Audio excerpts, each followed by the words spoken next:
ATS ડીઆરઆઈના સહયોગથી અમદાવાદમાં એક બંધ ફ્લેટ પર દરોડો પાડ્યો અને 95 કિલોથી વધુ દાણચોરી કરેલું સોનું જપ્ત કર્યું. આ કાર્યવાહીમાં 60 લાખ રૂપિયાથી વધુ રોકડા અને 3 કરોડ રૂપિયાથી વધુ કિંમતની મોંઘી ઘડિયાળો પણ જપ્ત કરવામાં આવી હતી. આટલી મોટી રકમ ગણવા માટે મશીન મંગાવવું પડ્યું. ત્યારે સતત 22 કલાક સુધી સર્ચ ઓપરેશન ચાલ્યું છે.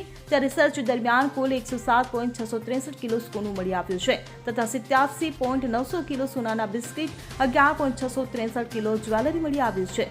એટીએસને ગુપ્ત માહિતી મળી હતી કે વિદેશથી ગેરકાયદેસર રીતે સોનું દાણચોરી કરીને અમદાવાદ લાવવામાં આવી રહ્યું છે. આ માહિતીના આધારે એટીએસે દરોડાની યોજના બનાવી અને ડીઆરઆઈને સામેલ કર્યો. દરોડા દરમિયાન ફ્લેટમાંથી મોટી માત્રામાં સોનું, રોકડ અને અન્ય કિંમતી વસ્તુઓ મળી આવી હતી.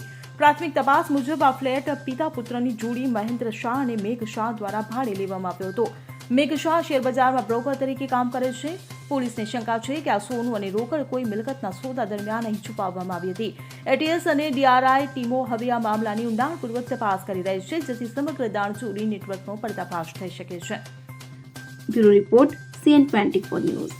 હવે જુઓ દેશ દુનિયાની તમામ ખબરો તમારી આંગળીના ટેરવે. ઉઠાવો મોબાઈલ અને Google Play Store પરથી ડાઉનલોડ કરો અમારી CN24 ન્યૂઝ મોબાઈલ એપ.